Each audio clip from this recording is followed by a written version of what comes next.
We're going to be talking,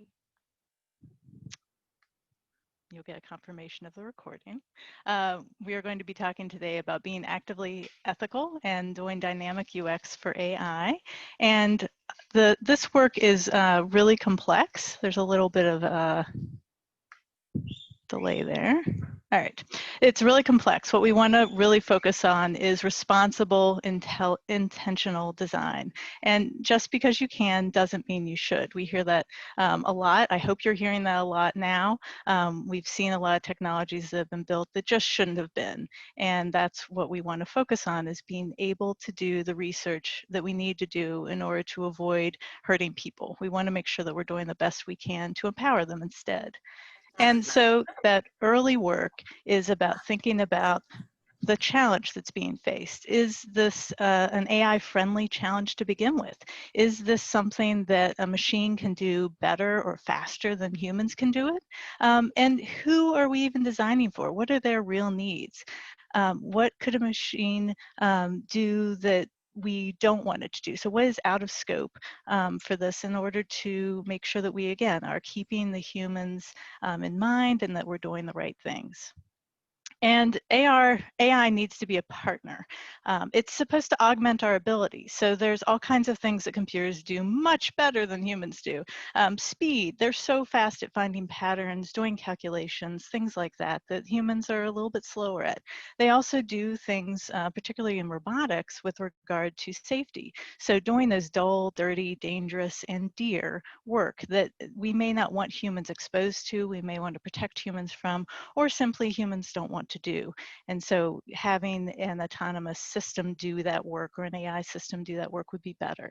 And that is the ideal situation, is where we're really using these systems to help us.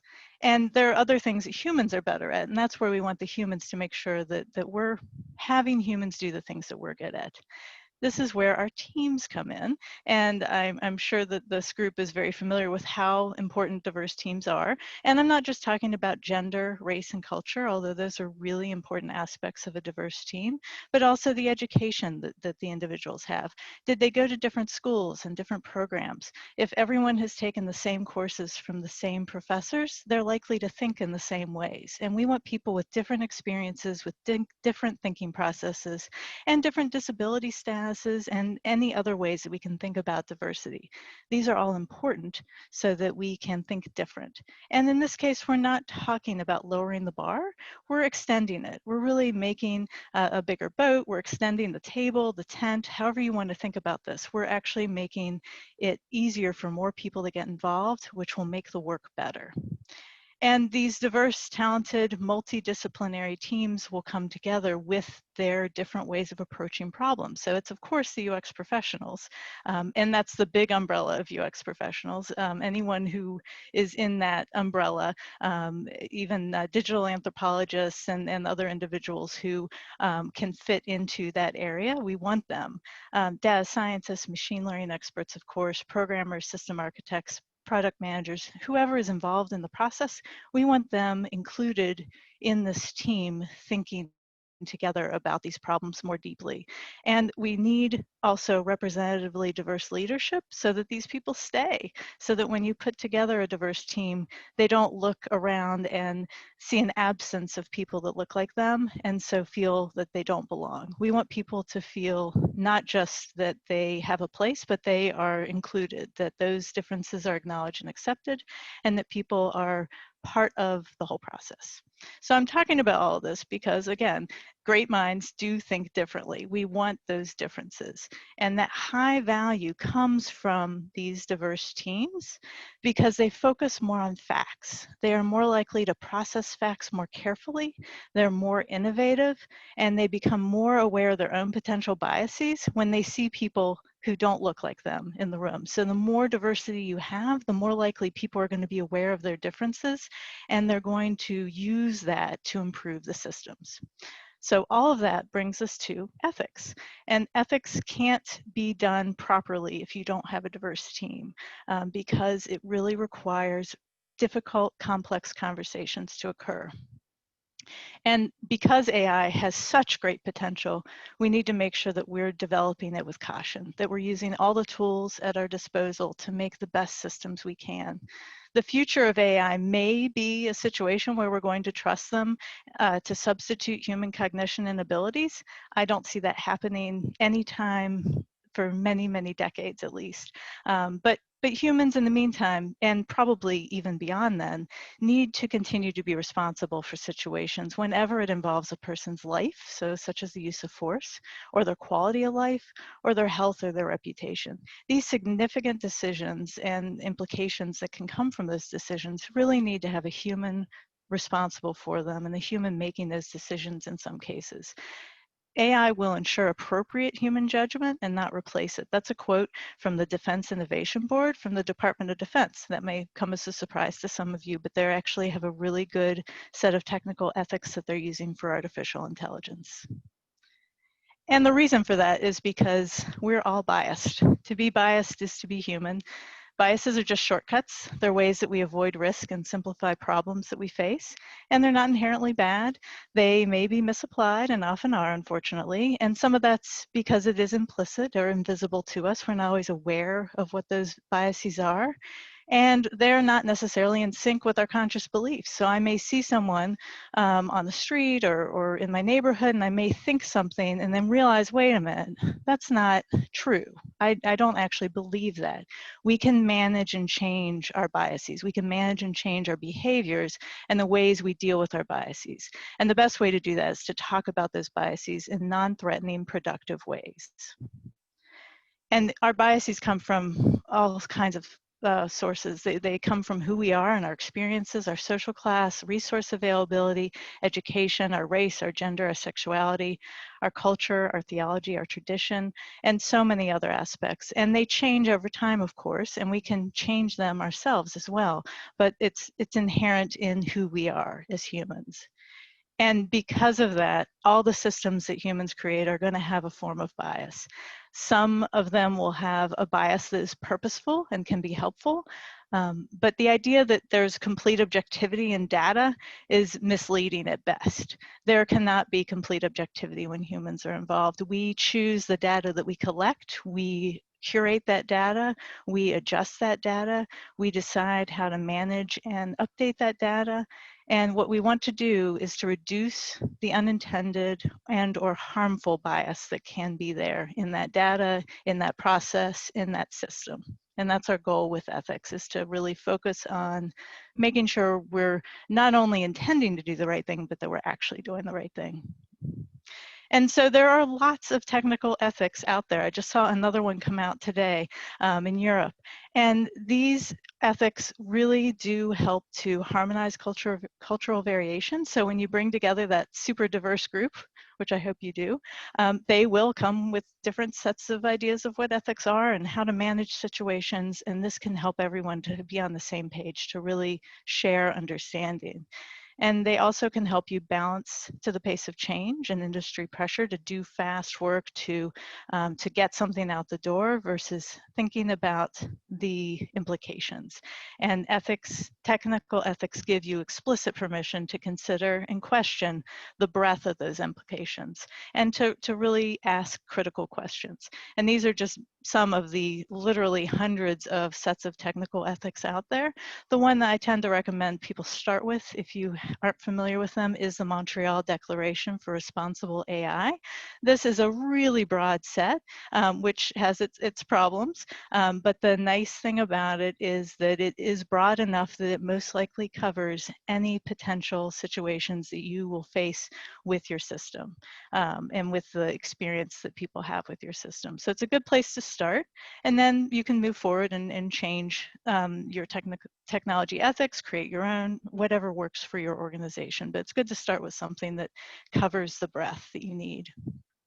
So we're talking about these diverse, inclusive leaders who bring together a diverse, multidisciplinary team, and they share technical ethics. It sounds awesome. It's amazing. And it can work, but there's a lot of work that has to be done, even once you've got that amazing group together. So now we're going to talk about the actual work. So we need to do we need to activate curiosity. We need to bring these individuals together and do UX research methods that will really activate people's curiosity. And I won't get into the techniques for each of these, but I will talk a bit about how to implement them and the appropriate situations to implement them in. The first one I'll be talking about a bit is abusability testing. And this is the idea where you are really looking at the different ways a system can be abused or misused. And Dan Brown had brought this up a couple years ago now, back in 2018. And it's a good way of really critiquing a system. Black Mirror episodes, and this is inspired by a British dystopian sci-fi series that has the same name. And if you have not seen Black Mirror, I highly recommend it. In general, it is a really good way to think about the bad things that can happen with technology, and it's a little frightening but also worthwhile. Black Mirror episodes were first suggested by Casey Feisler, and they've also been suggested by a couple of other people as well. Another way to critique your work is to flip it to test it. So if you have examples, maybe it's even a persona, and you're wondering if maybe something's a little off about it, you can change who the individual is. So you may change their gender, you may change their race, you may change their financial situation, something about it, and see if it still is true. And that is a great way to look at scenarios and other things within your data perhaps, or about the situations. There's also an implicit association test that Harvard University has put together. This is an excellent way to get closer to what your implicit biases are, and to have your whole team do this exercise as well, so that they're all more aware of what their biases are and what may be affecting their decision making. And then we need to speculate about system misuse and abuse overall. What are those potential unwanted or unintended consequences, and how will we deal with them? And I'll get into that in a little bit. So how do we get there? We've got this set of technical ethics. We really like it, but some of the concepts in there are really vague. So it says do no harm.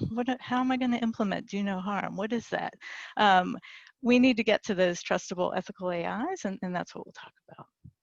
So it starts with those conversations, the conversations for understanding really what is going on with the teams. And I'm going to talk about UX framework to help guide some of those discussions. And I am seeing a couple chats. I'm not watching the chat. Should I pause for some questions, Nicole? No, I'll jump in if there's Okay. some reason that we need to stop. But we'll save questions to the end unless there's something really pressing. Excellent. Yeah. If I don't explain something fully, or if I lose somebody, please interrupt me for sure. Great. So there are so many difficult topics we need to dive into. What do we value? Who could be hurt? What lines won't our AI cross? How are we shifting power? I really love that topic of who are we giving some more power to than someone else, and why, and what is going on with that? And how will we track our progress? How will we know that the work that we're doing is the right work, and that we're actually making a difference?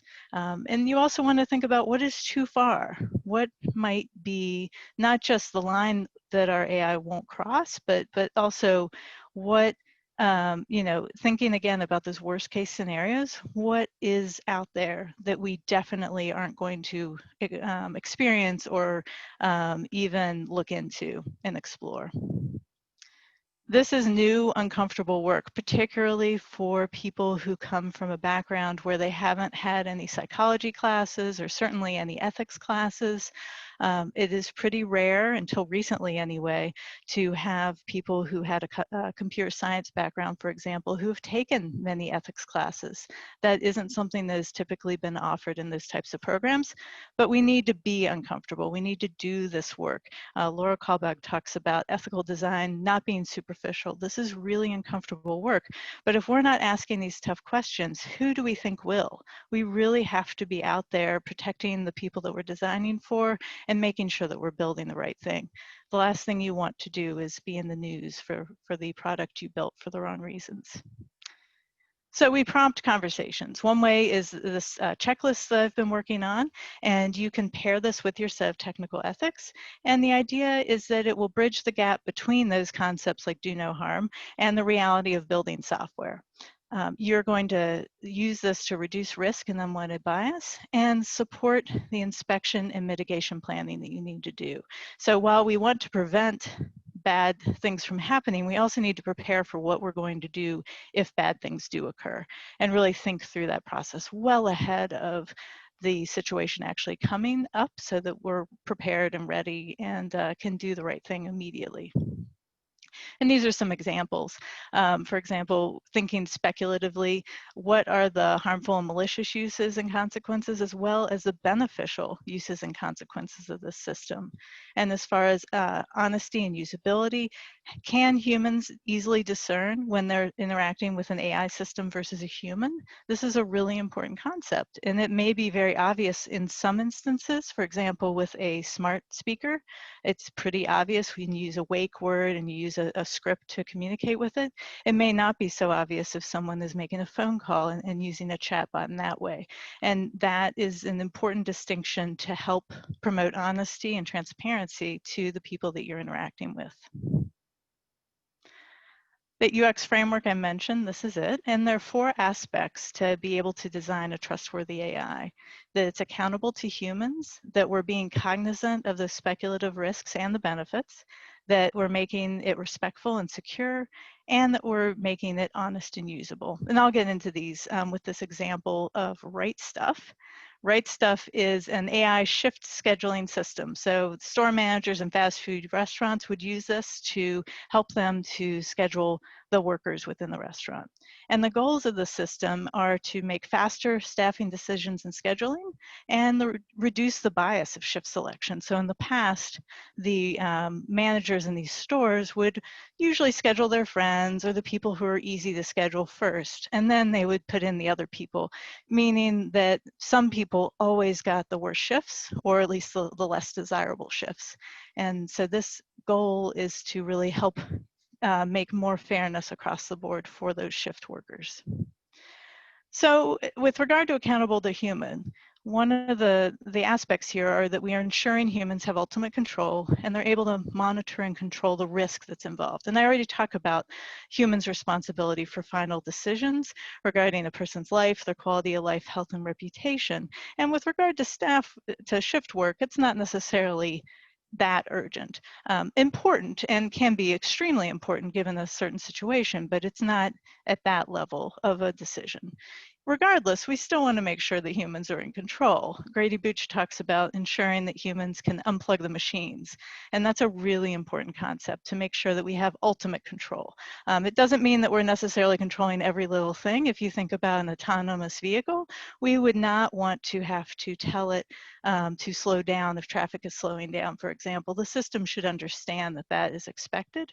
It should stop if it's able to see stop signs, it should stop at a stop sign, for example. But at the same time, we would want to be able to take over the self-driving if necessary on a vehicle that we're able to. So those significant decisions in this system, they would need to be explained, able to be overridden, and appealable and reversible. So for example, with RightStaff, the manager would need to be able to reschedule people as needed. So if someone came into the office and said that they really needed to shift, to change shifts, they should be able to fix that. That should not be an issue. So you want to fit the system to the situation and make sure that people can override or change the system as needed. The responsibilities need to be explicitly defined as well. So who is going to be doing what between the AI system and the humans?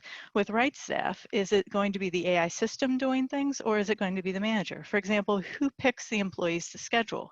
How do we know who's going to be doing what? Who defines the shifts?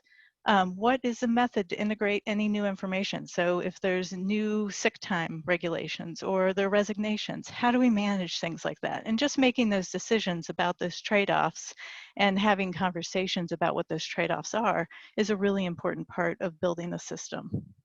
These systems will always work with people, and the people will always need to be able to have that control. And so this is another way to think about those types of situations. As abusability testing that I mentioned earlier, this is a situation where, for example, if we wanted to add a feature to enable RightStaff to turn itself off, so it comes to a situation where it realizes there are conflicts or something, and would we want it to be able to do that? What would be the limits to that functionality? And how could that potentially be abused or misused? What are the implications of that and the risks? And so we'd want to really tear apart that particular scenario and think about all the different ways that it could be abused or misused, and any unknown potential issues that we can bring up now. It's much more important to bring those up now than to wait and find out later. We want to do that as soon as possible. Being cognizant of speculative risks and benefits is the second area, and this is about identifying that full range of harmful and malicious use, as well as good and beneficial use. Thinking about the blind spots, the unwanted, unintended consequences, what the work is that we need to do to really think through all those things. Being speculative includes conducting UX research, of course, and activities in general to activate curiosity with the team as much as possible. And part of this is simply speculating about misuse and abuse, which with a diverse team is going to be much easier. The example I use frequently is if you think about a temperature monitor in a home, a thermometer, a thermostat, I should say, or a smart speaker. If you are in a situation where you have a domestic abuse situation and the abuser is the person who actually has control of those devices, they can continue to abuse the individual even once they're out of the home. And that has been an unfortunate problem for people frequently, particularly women. And if your staff doesn't include people who know others or have themselves experienced those types of situations, how are you going to be able to be creative and think through those? So this is another example where having people who are frequently marginalized on the team is really important, and making sure that minimally you're really thinking about those perspectives. What would happen to someone who is in a marginalized group if things really did not go well? And again, the Black Mirror episodes are an excellent way to think through these. This is a screenshot of or actually a picture, I should say, of a template that was created by the IXDA Pittsburgh, Anna Abovyan and Allison Cosby. They created a workshop for us, and this was the template that they used to have us go through this process. It was a lot of fun and very helpful. So with the Black Mirror episode for RightStaff, we could really think about a situation, for example, where RightStaff begins prioritizing people with easier schedules. And the managers would approve those schedules because, yeah, you know, this seems fine, but they're reinforcing bias and they may not even be aware of that. And unfortunately, the people who had been previously discriminated against would still be discriminated against. So this isn't, you know, a nightmare scenario where someone is stalking someone, but it's still the exact opposite goal of this product. The goal of the product was to reduce bias, and if it's actually reinforcing it, that's a big problem. If anyone can think of another Black Mirror episode for this, I would love to hear about it. Nicole, if you can keep an eye out and tell me if anyone types up one. I know it's hard to type fast enough, but I'll give it a few seconds if someone else thinks of one.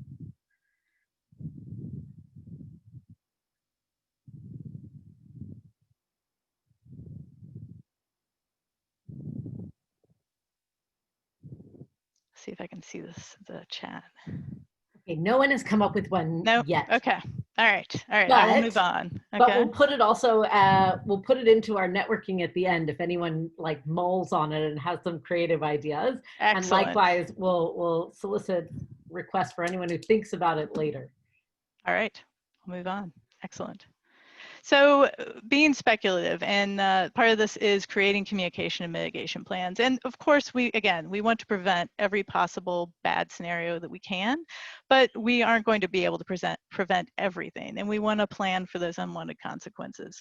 So when the system is misused and abused, Who can report that?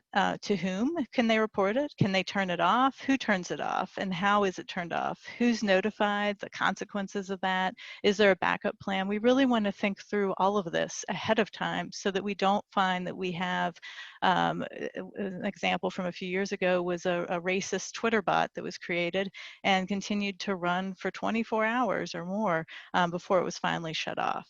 And those types of events shouldn't happen. You should be monitoring these systems closely, particularly those that are inherently going to provide a negative experience for someone very quickly.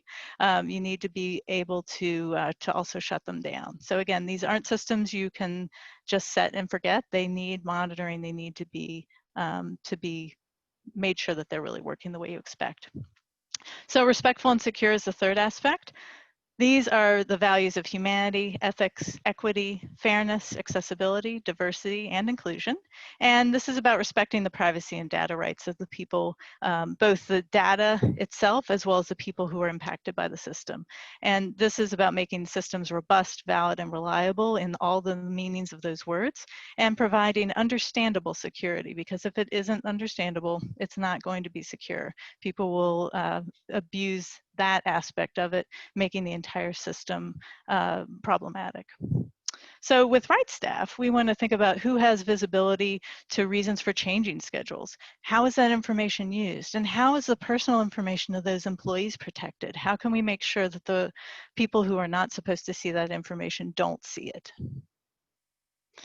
And honest and usable is the fourth aspect. This is about valuing transparency with the goal of engendering trust and explicitly stating the identity as an AI system. I mentioned this before with the chatbots, making sure that people really understand that they're communicating not with a human, but with an AI system. And fairness is also part of this, showing the awareness that the system has, or that the system creators have, of the known and desirable biases. So an example is with healthcare. There are hospitals who will treat certain diseases more aggressively than other hospital systems.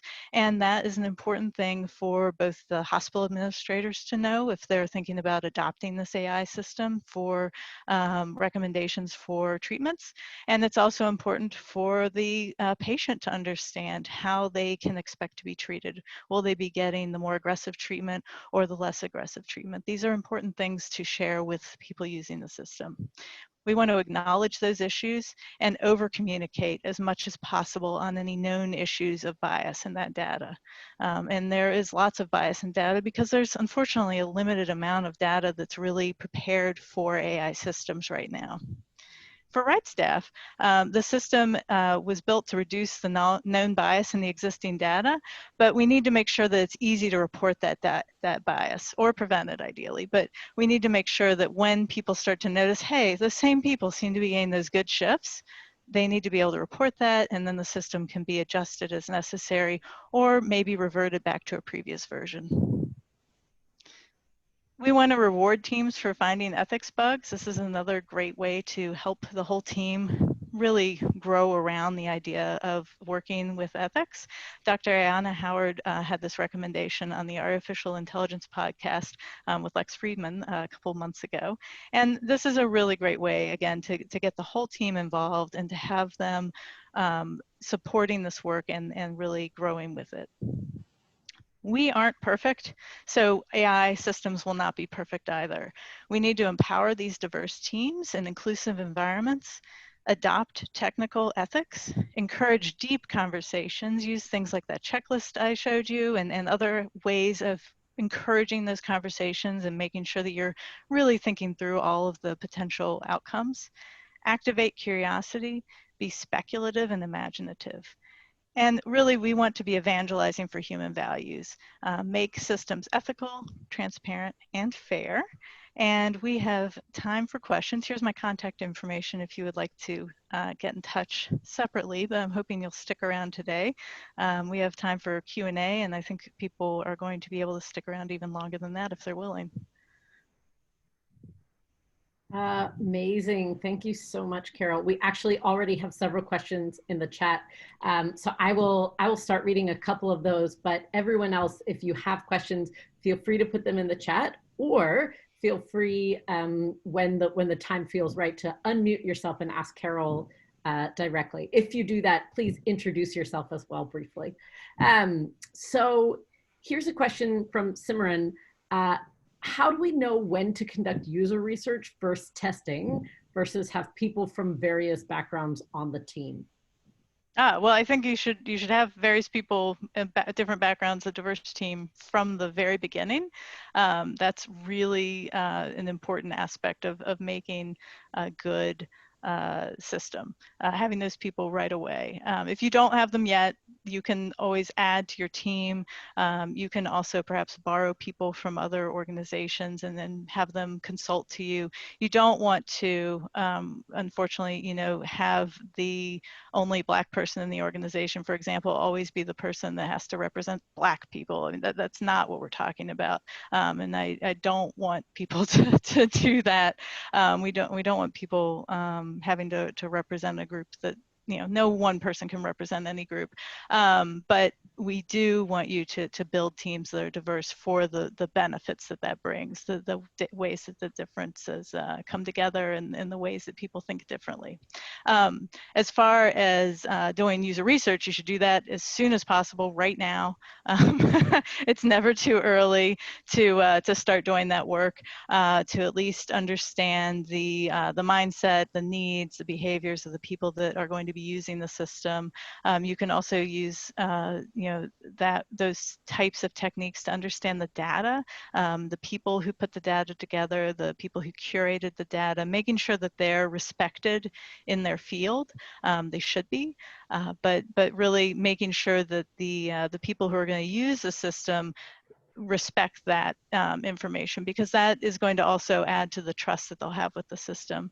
The reason why these systems are so much more complex than a regular software system is because they require so much data and make connections that humans wouldn't naturally make, which is good, but they can also build on aspects that we would not build on. So for example, there have been a lot of COVID papers recently that have been redacted or I can't remember the word, when people remove their own paper. But anyway, they've pulled them back. They've said that they're no longer supporting the papers that they've written. And those papers, though, if they're still posted anywhere on the internet, if they become popular, if they're referenced a lot, if they have a lot of discussion about them, they can still show up at the top. This is a simplified example, but they can still show up at the top of results. The old anti-vaccine paper, connecting vaccinations to autism, is an excellent example of that. Unfortunately, that paper is still turning up in search results, and continuing to have that myth or that lie that vaccines can cause autism, and things like that really aren't helpful. And so you want to be very careful with your system and test it very early and frequently to make sure that it really is accurate. It really is a system that you mean to build. I think I rambled a bit there, but hopefully that helped. Yeah. Do we have another question? Let's see. We do have other questions. I think, am I sharing now just the? You are. Okay, good. So I just wanted everyone, especially if people are late, to remember who is speaking. Yes, so there are definitely more questions already here in the chat. Again, please ask your questions. Feel free to unmute yourself. All right, lots of them. So question from Hillary. She says, thank you, but in my limited experience using similar approaches leveraging UX methods, the real sticking point is convincing the technologists or engineers that these activities and insights are relevant. Do you have suggestions for how to get them on board? You definitely need leadership buy-in. So someone at a high level within your organization that is going to sponsor the work that you're doing, that's going to help to champion the work. That's really necessary. It's very difficult to get an organization that isn't open to doing this type of work to start doing it. You can also just try doing guerrilla type methods and do some activities on your lunch break or after work, and that sort of thing, to just try to show the value. That can be helpful. I know for some people that has worked really well. Thankfully, there are also a lot of job postings out there. So not always an option, but luckily there are still a lot of good jobs out. Amazing. So at the moment, I can't see the chat, but I know that there was another question. Oh, okay. I'm going to invite someone to unmute themselves. Be brave. Unmute yourself and ask Carol directly. Hello, Carol. This is Jasmine. Hi. I had a question regarding about AIs and like privacy and data rights. So I wanted to ask, how can like AI companies prove that they can have AI respect privacy and data rights when there are like been many issues among like research engines taking data for like ads and revenues, etc. And Right. is there a way to like, I know hacking is like kind of something that will inevitably happen, but is there a way to like prevent hacking that will impede on the actual person's like privacy? Yeah, so there are companies that are more reputable in that sense. Certainly, Apple is very strong in that area. There are other companies that are working very hard in that area. But you're right. There are a lot of claims out there too that are very empty. The same goes for ethics. Unfortunately, people will claim a lot of things that unfortunately aren't true. So I would just be very careful with your data. And certainly, as these systems are being built, make sure that people really can answer the tough question. So how are we protecting the data of the individuals that we have information on? What is it about the system that makes it safe? What are the protocols that we have in place to keep people's information safe and to keep their information separate from this other information that's in the public? And the biggest thing is not collecting information that you don't need. So do you need a social security number in that form? Probably not. So also just reducing the amount of content you're collecting from people and making sure that you're only collecting the absolutely necessary information, and using placeholders as much as possible where you can, giving people a meaningless code to represent their ID, that sort of thing, instead of relying on information that could potentially be, as you said, hacked and released to the public, and cause them some great harm. Thank you very much. Sure. All right, next brave soul who wants to ask their question directly. Yeah, I had a question. So Great. the question that I have is, I mean, a lot of the stuff that you talked about is very big picture stuff for like AGI. And a lot of the stuff that people are doing right now is very, low level, like recommendation engines and stuff like that. And so I was wondering, like, when you're making recommendations for really grand, big picture stuff that you need to look into, how to bring them along on the journey as opposed to them just saying, hey, this is a little tiny recommendation engine. We don't need to care about a lot of this big picture stuff. Yeah, so unfortunately, things that make the news do scare companies. So I definitely refer to the many articles. Casey Feisler that I mentioned earlier in the talk, she actually has a list. She listed it on Twitter yesterday, I think, of news articles on ethics. There are a lot of them, so that can help with those types of discussions. The legal issues can often help. There are in the United States and certainly in the UK and I should say in the EU, there are existing laws that protect people's data as well, and so you want to make sure that you're not crossing any of those lines.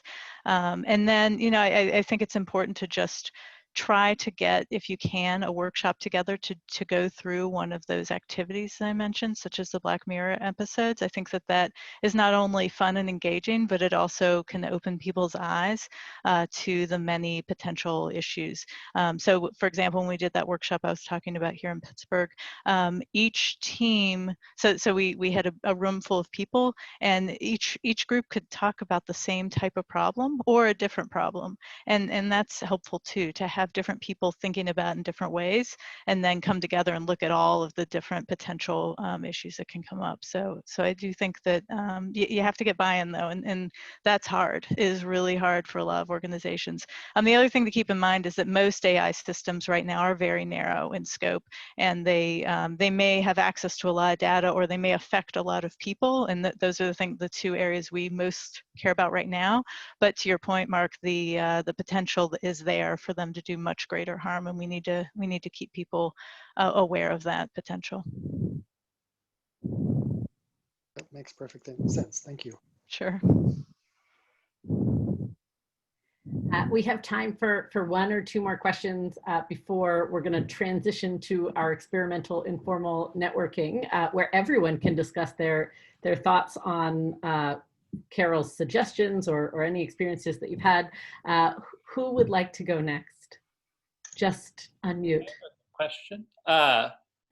So I'm curious how you see in throughout your kind of slide, there's certainly call outs to the value of ethics. I'm curious how you see the difference of within a team members trying to do ethical acts to increase value versus trying to be ethical for its own sake. Can you expand on that? I guess if we're making ethical decisions to turn a better profit, that's not necessarily ethical. And so I'm curious if you accept one because it results in the other, or if there's actually other techniques or more advanced techniques, as it were, to truly approach actual ethical actions. Yeah, so again, that is a leadership situation. It's, I often find with user experience, with accessibility, and with ethics that it is money that talks. That's what gets people's attention, and if that's what it takes to start to turn the ship, if you will, that's not the worst thing in the world. Ideally, yes, they will actually want to do the right thing, and they will take that seriously, and they will, use ethics as their shield to protect the people and everything else. But realistically, business is business, and money talks. But that is something, again, where you can potentially get leadership to buy into this more. There's some excellent books out there. I have a Medium post that lists some of them. There are many, many more, thankfully. Lots of people are coming up with these things, and just these ideas, not things. And I think the more you can expose people to the importance, ideally they're going to buy in, but it's hard. Thank you. Sure. Such good questions. I hate to cut it off. I will say that we have been sharing on Twitter for a couple of weeks a bunch of the resources that Carol has created or mentioned.